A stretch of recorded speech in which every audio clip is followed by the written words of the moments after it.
what I realized working with my students, especially the teenagers, but also with the adults, is that this kind of oppression that it seems like clear for us is not always clear for them, because lots of them have the feeling that life is supposed to be like that, because they were born like that and life is supposed to be like that. So I think being oppressed doesn't necessarily mean that you are aware of all the oppression that goes on in society and all the kind of like issues and fights that we have to change that.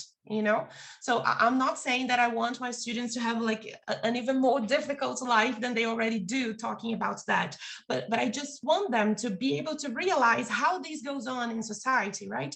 And this could be just, I don't know, Milena was talking about materials, right? This could be just realizing, for example, that in their materials, who are the people, who are the authors of their materials? Whenever there's a text, for example, in their materials, who are these authors, where they came from, what they look like. So all that is starting to build with my students the idea that, well, these materials also made for them, but why they're not represented there? There is a reason for that. So when I say that understanding oppression is important, I mean, I'm a reader of Paulo Freire, so of course I understand education as this big practice for freedom, and there is no practice of freedom if you don't understand where you stand socially.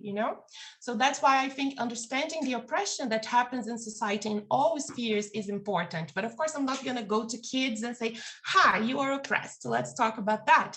There are lots of ways to build with that and to help them develop the tools to realize how this happens in their world and everything that goes on, especially in materials, that it's still a big issue, the lack of diversity and the lack of representation in their materials, right? So just trying to explain a little bit what I meant by being aware of oppression and how it takes place in society.